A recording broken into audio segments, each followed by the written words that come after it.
It used to be all about family. Leave it to Beaver. Father knows best. Even happy days, it was a simple formula. 2 adults, 2 kids, and the world was built around it. But times are changing. Many are delaying marriage if they marry at all and choosing not to have children. Does this shift signal the end of family? And if so, what does that mean to society? In Los Angeles, California, Joel Kotkin. He's Distinguished Presidential Fellow in Urban Futures at Chapman University. And with us here in studio, Nora Spinks. She's the CEO of the Vanier Institute of the Family. Joel, it's good to have you on TVO again, and we appreciate, Nora, you making the trip in from Ottawa this morning. Thanks so much. I want to start with you, Joel, because you've authored a report called The Rise of Post-Familialism, Humanity's Future, which is going to be the focus of our discussion today. And maybe we should just start with that title. What is post-familialism? Well, basically what we're talking about there, and this is a report that was done in conjunction with both Chapman University and the Civil Service College in Singapore, is that we may be moving away from a family-centric kind of society in which many people, an increasing number of people, choose, frankly, not to get married and certainly not to have children, and that the central role of family, which has really been there for at least the last 6,000 years, may be certainly changing and perhaps beginning to diminish in importance. And this is a major phenomenon, not just true in the United States, actually probably more true in East Asia, certainly in Europe, and now we found beginning to become somewhat common in the developing world. When did this shift begin? Well, it's hard to say. I would think it happened in several stages. One, obviously, was the growth of the economy, and particularly in Japan, which is probably the epicenter of this phenomena. During the period of greater prosperity in Japan in the 60s and 70s, I would say the 1960s would probably be a pretty good place to say this is where we start to see these trends really express themselves. Certainly when I was working in Japan, by the late 80s, this was pretty clear that family formation was down, people were not having children, and now this has spread to much of East Asia, again, Europe, the United States and Canada as well. And if I can paraphrase James Carville, it's all because of the economy, stupid? Is that the genesis of it all? Well, the economy is part of it, and it works in different ways. Part of it is when you get, what we found is when you get to a certain level of prosperity on that trajectory, you generally have a lower birth rate. People are working, they're getting better educated, all, basically good things. Women are in the workforce. But then when you get to a certain level of prosperity, and then things start going sour, as they have in Japan, as they are doing particularly in Southern Europe, as they have here in the United States, you start to see people delaying getting married, choosing not to have children. So at some point, economic prosperity may be actually better for the family than an economic depression. And then what you're seeing, for instance, I was in Madrid in May, just a radical drop in the number of marriages down to the levels not seen since the 19th century. Can you give us, or perhaps remind us of some of the statistics on this insofar as, say, back in the 50s or 60s when it was an Ozzie and Harriet kind of world, it was mom, dad, 2 kids, picket fence, etc. But then come the 70s, and now today, it's turned into what? Well, first of all, you have to have a little bit longer historical perspective. In many ways, the 50s were an exception. Traditionally, there were many more what you might call blended families because people died. When they emigrated to the Great Plains, very often somebody would be, let's say, coming from a small town in Scotland and migrating to Canada, going to living in Manitoba with an uncle or an aunt. So we had this kind of more blended kind of family, an extended family. Then the 50s was really the heyday of this Leave It to Beaver family that you described. And then starting in the 60s and 70s with women getting in the workplace, getting better educated, with all the sort of sexual revolution, cultural changes of the 60s, family began to morph and begin to lose some of its certainly traditional patterns. And today, we're seeing that really play itself out with ever later marriage and lower birth rates, and a growing number of people, depending on the country, 20 to 30%, who are deciding simply never to have children in their lifetimes, not because they can't necessarily have children, but because either they won't have them, don't want to have them, or feel they can't have them due to all sorts of phenomena such as high rents, the inability to purchase a single family home, pressures from work. There are really different answers in almost every country we studied, but a lot of similarities. I know this next question is a big question, and we could do the whole program on this one question alone, but let's just see if we can dig in a bit here. The implications, help us understand the implications of societies that are marrying later or not marrying at all and not having children in the way that they used to. Play that out for us, if you would. Well, again, the best test case is Japan. I started writing about this in Japan in the late 80s. What you have is a diminished workforce. You sort of have a lack of innovation in a society that lacks young people. I mean, I think this is one of the reasons why Japan has unexpectedly, to many people, fallen behind in the race to develop technology. I also think that there's a tremendous fiscal problem involved. In other words, you have fewer people working to support more retired people. This creates all sorts of problems for a society which has to pay out and support a non-working population with a ever-shrinking base of people who are working. That's certainly one of the biggest effects. And I also think there is a kind of spiritual effect, if you will, which is as people choose not to have children, the whole role of the family begins to change. Our perspective of what's important and what's not. You know, as somebody who, has children, it's almost hard to imagine what life would be without it. But more and more people are finding that they don't need to have children, or they don't feel they need to have it.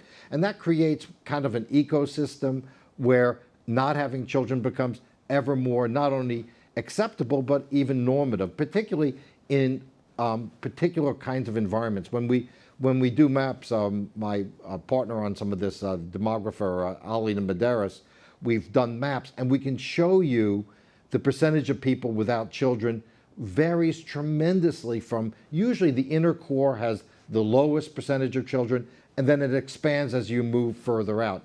But if you have more and more density, more and more people packed into the urban core, you will tend to have a much lower birth rate. And let me ask you one thing before we get Nora involved in this, and that is, you've identified this phenomenon, but I want to be clear that, are you saying this is a worrisome phenomenon? Well, it's certainly something we have to be thinking about. I don't necessarily say we have to, as one conservative said to me, well, we need to march back to the 1950s. I think that's absurd and impossible, and that's not the way history works. But we have to start saying, okay, given that we support as I do, women in the workplace, women moving into positions of authority, that you support the idea of, for instance, gay marriage, something that many conservatives don't like. If you agree to that, then the question is, how can we still preserve enough of a familial environment to sustain our society? It doesn't mean you have to go back to the 1950s, but I don't think you want to necessarily stay on a trajectory where 30–40% of your population does not have children. Okay, let's get Nora Spinks in here and get some reaction from you first of all. Lots to unpack here, so let's kind of go at it piece by piece a bit here. First of all, do you see the same phenomenon happening as Joel has outlined it in our chat just now? Well, when you define family narrowly by what it looks like, then you're going to restrict the way in which you look at the world. With the 2011 census results that were released a couple of months back here in this country, about 8% of families had that picture. Mother staying at home, father going to work, 2 kids in suburbia in a single family dwelling. That doesn't make the other 90% of households not family. And one of the interesting things that we discovered in the last census results here in Canada is that we are now no longer debating whether it's appropriate or what families look like are right or wrong, but they just are. And we now count step families and blended families. We also count foster families. So there's the family that you are born into, and most of us grow up in that same family, and then there's ones that you form. And we even have language like when we refer to a couple that's starting a family, implying that they're starting to have children, when in fact, they form a family long before they even think about children. So the minute they're married, they're a family. They are a family. They are. I shouldn't even say married. The minute they're together. So long as they've formed a commitment to each other, and they provide the kinds of support. So they look after each other, they care for each other without debate. You know, it's unconditional love, it's support, it's all of the strength that you gain from knowing somebody's there for you, no matter what you do, no matter how much you screw up, there will be somebody in your corner. That's about family. Let's just because I want to make sure I understand where the Vanier Institute is coming from on this. I suspect there is no debate in our society that the good old-fashioned mom, dad, 2 kids, puppy, white picket fence, that's a family. That's the 8% that you just talked about, and we get that. I do need to understand whether or not everything in the other 92% for your organization is in fact family. Gay marriage, is that a family? Yes. When you think about a commitment, when you look at adults coming together and making a commitment and saying, we are going to form a family, it means that they're going to look after each other economically, they're going to look after each other emotionally, they're going to grow together spiritually, they are going to be together for as long as that together makes sense. So that might be for a lifetime, that might be for a period of time while they raise children. I mean, one of the interesting things that we've seen, because we're living so much longer, we are seeing an increase in things like divorce after 50, which is a brand new phenomenon. Well, when our life expectancy was only, late 60s, you could stick it out for another decade. But when you're thinking about planning another 30 years after you reach 50, now maybe you might think about forming a different family for that phase in your life. Do you still find it odd when you hear stories of people in their 60s and 70s getting divorced? It's becoming more common, It is, eh? but in part it's because there's a lot more opportunity, there's a lot more financial independence, and what we're now beginning to understand is that when people form families, families are very adaptable. Families are the most adaptable unit and are continually evolving. So now when we refer to family, we refer to not what they look like, but what the functions are that they perform. And so families are whatever you define it to be. Okay. Was there anything Joel just said in the first 10 minutes of this program tonight that you take issue with? Well, I think looking internationally, we can look at a whole range of reasons why different countries' demographics form the way they do. And we do know, for example, that in Japan, people are spending more on adult diapers than they are on children's diapers right now. We know that. Is that true? I've heard that anecdotally. That's true, eh? We now have those kinds of numbers. And so that doesn't necessarily mean that's bad. That just means that it is a demographic phenomenon that's requiring society to adjust.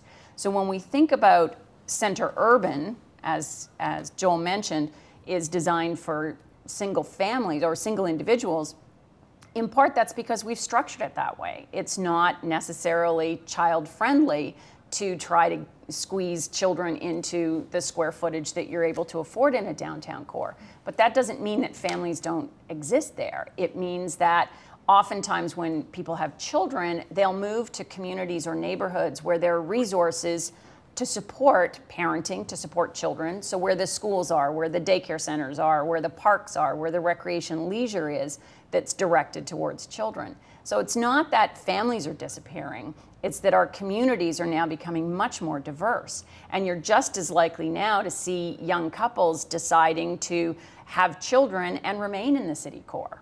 But are you concerned about? Yeah, Joel. Sorry, if you wanted to come in on that, and then I'll hold off on my follow. I mean, of course, like anything, you can find examples. But if you look at the percentages of households with children and you compare suburbs and cities, it's not even remotely close. At least in the United States and in the United Kingdom, and even to some extent in Japan itself. So yes, you will have couples who are living in the urban core with children, very often younger children. The older they get, what you find is the families tend to move out. You know, when you have an infant who's 3 months old, you know, they don't use up a lot of space, and you can probably accommodate them sometimes even better in in a dense urban environment than in a suburban environment.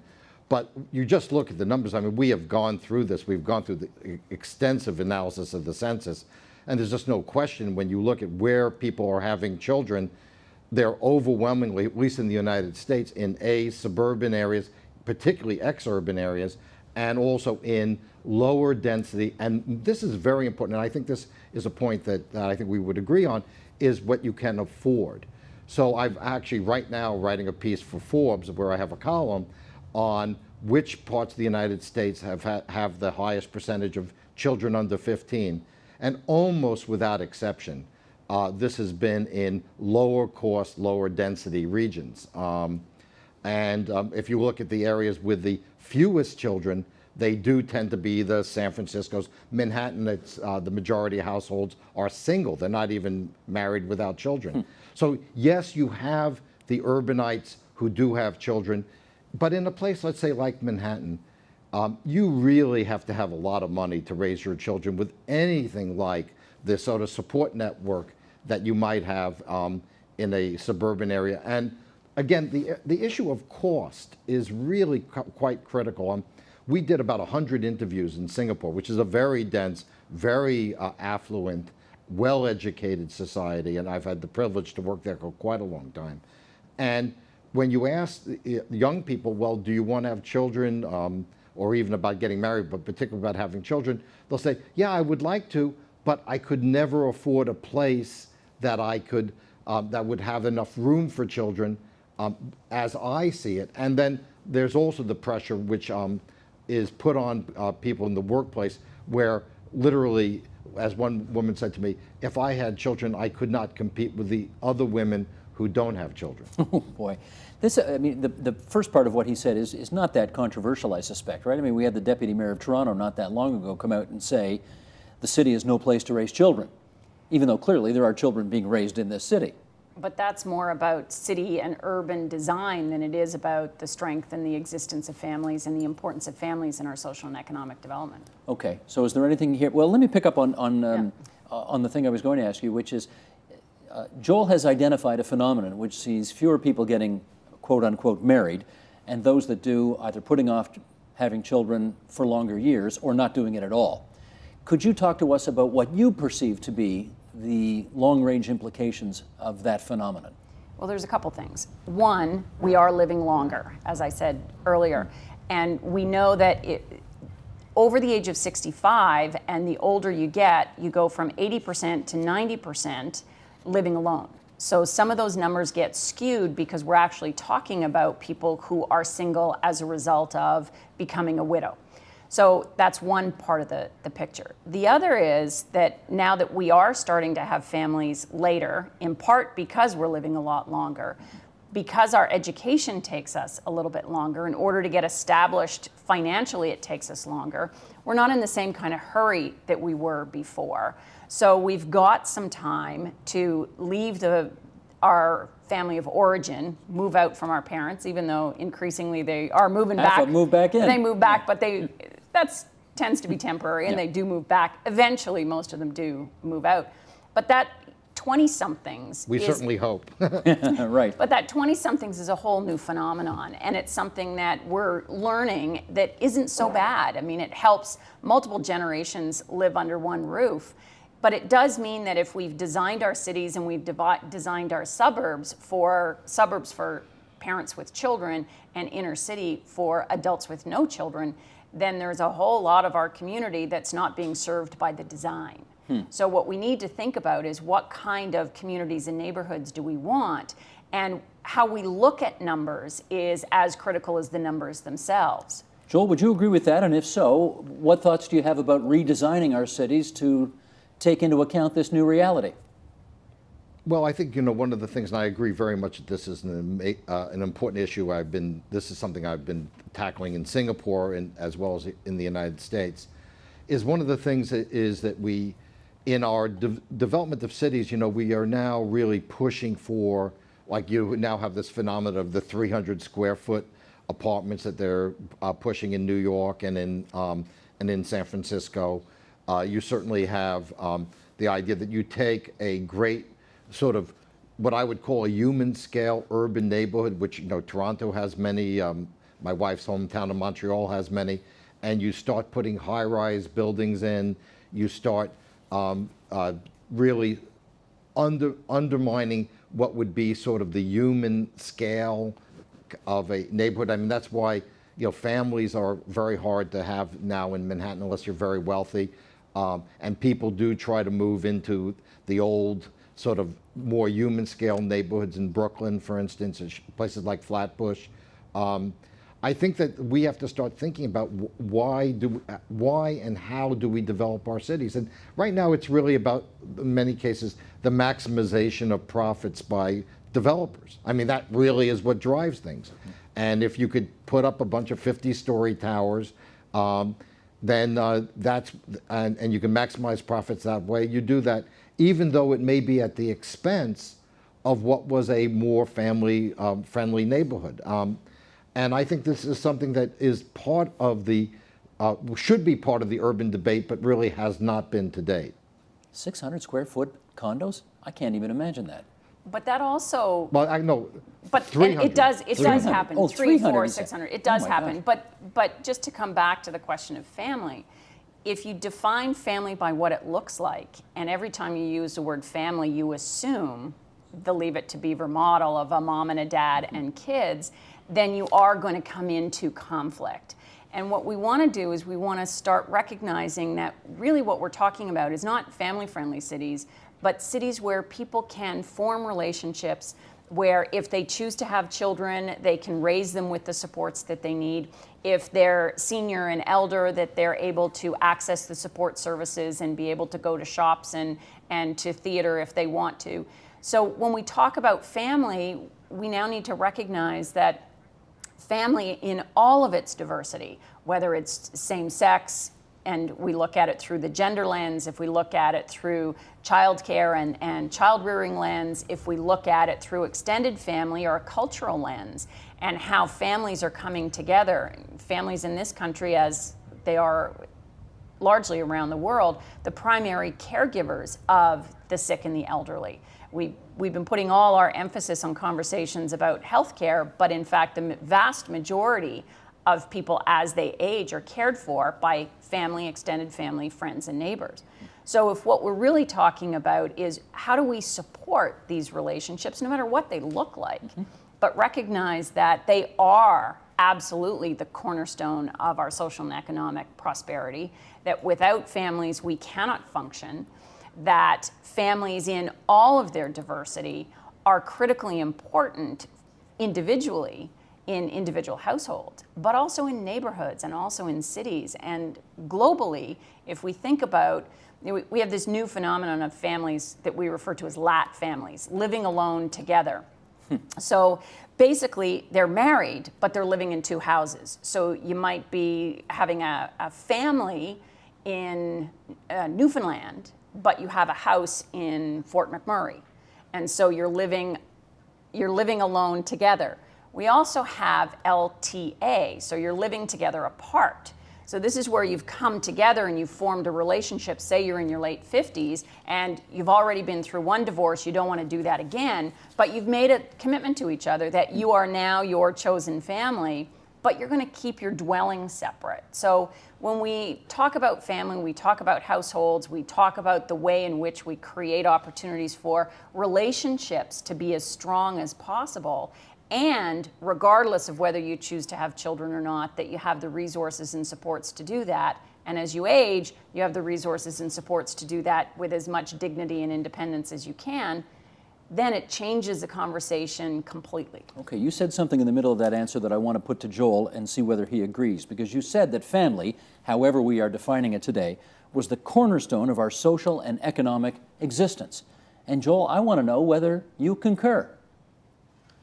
Well, I think it is, but I think that at the threat of not being politically correct here, I agree that there are all different kinds of families. I believe that there are blended families. I certainly we have in my, even in my daughter's school, friends of ours, gay couples with children.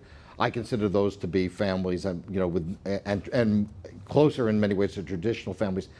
You start to get a little bit off the track when you start talking about people who are really single, who have not made a commitment or even not living together. I mean, in Manhattan, majority of households are single.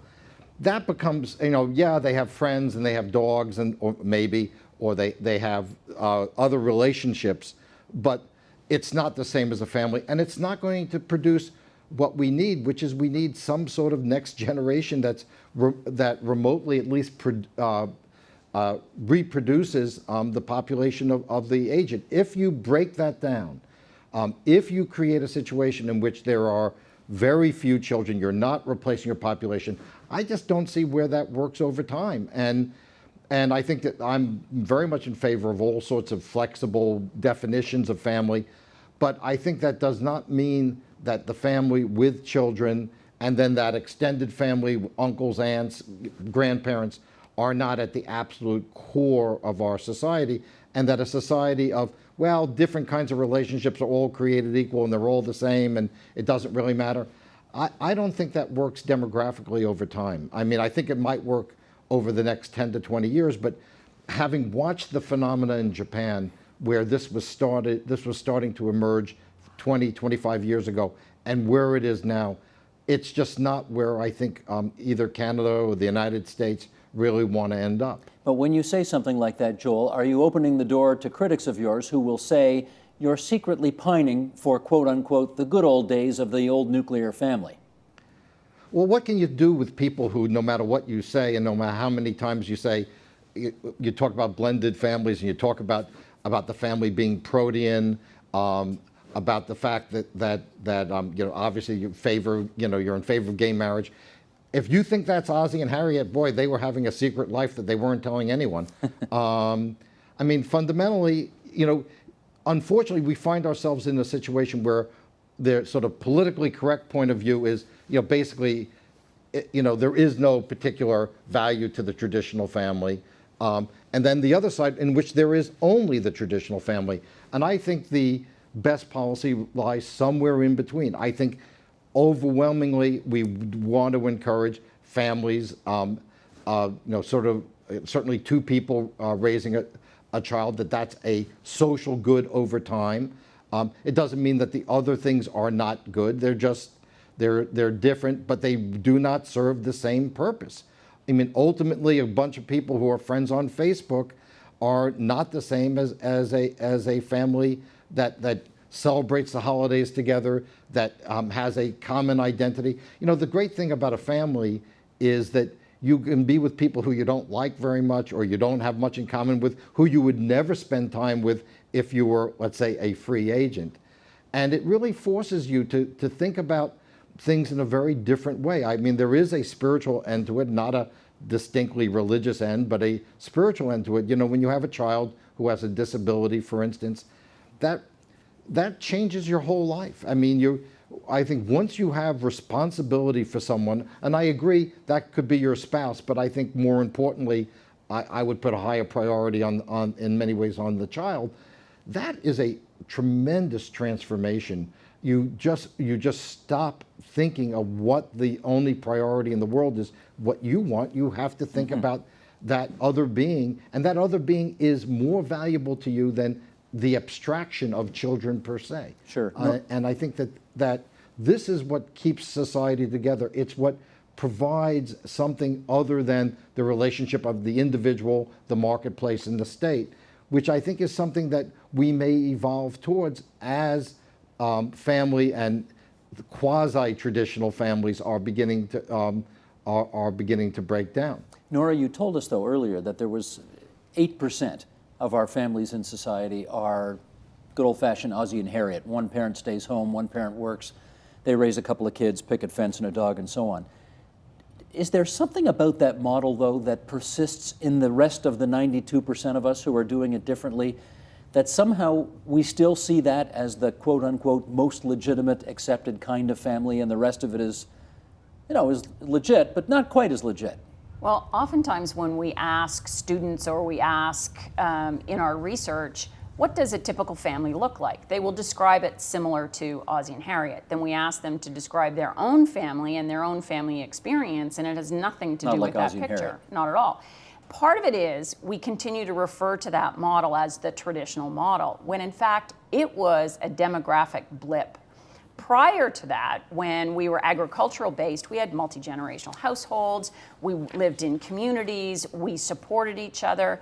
By saying that the only way that you can be legitimately a family is to have a child that you will dedicate your life to, implies that we're all very individual and very individualistic, in that instead of saying we're going to take care of all the next generation, whether I've given birth to them and part of my DNA is part of that next generation or not, or that I'm only going to look after the previous generation if I have some kind of genetic connection to them, makes it very much an individual, personal, as opposed to a community and supportive community. Joel? Well, first of all, I don't think I used the word genetic once. I don't think I talked about DNA. I think it does, it's obviously sometimes frightening when you have to look at this child that looks like you. It's kind of scary.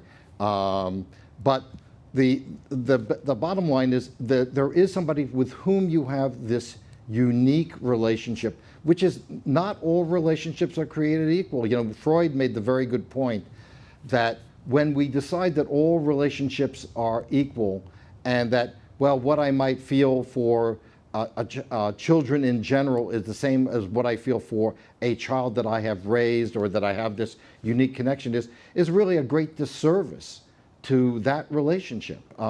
There is no substitute in my mind for that unique relationship between a parent and a child and a parent. It does. I have never said that this is that has to be through DNA. We certainly, with blended families as we have now, gay families, obviously, there's somebody from outside that couple who had some role in creating that child. Foster families. I mean, one of my arguments with conservatives, I mean, I take it from both sides on this issue. I would say, look, if a gay couple is willing to raise a child that a heterosexual couple did not want to raise, and they do a good job, why shouldn't they be complimented and supported for that?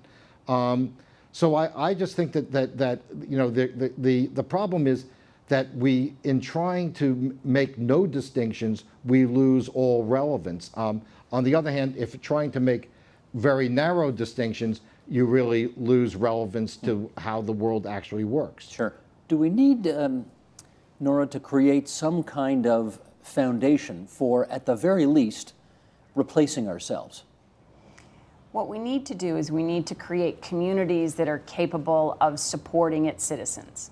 And if That's not quite what I'm asking, though. But if all we say is that the only way to do that is for each body to replace itself with another body, then we're not going to be respectful of the kinds of diversity that we have. We're not going to be respectful of individuals who either choose to or can't procreate.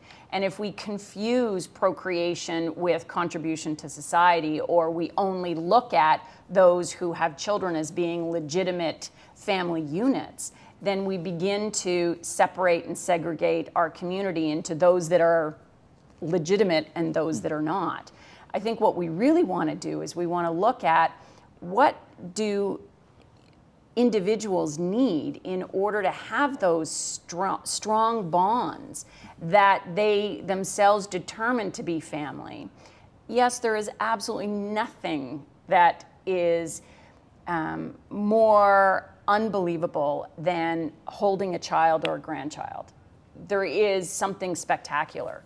But to say that that's the only legitimate way to determine whether or not you're making a contribution to either this economy or the next generation, I think is very limited. No, and Joel's not saying that, I don't think, anyway. You're not saying that, are you, Joel? No, I'm obviously not saying No, that. he's not saying I mean, that. this is the kind of straw person you come up with to obfuscate what is a much more important long-term issue.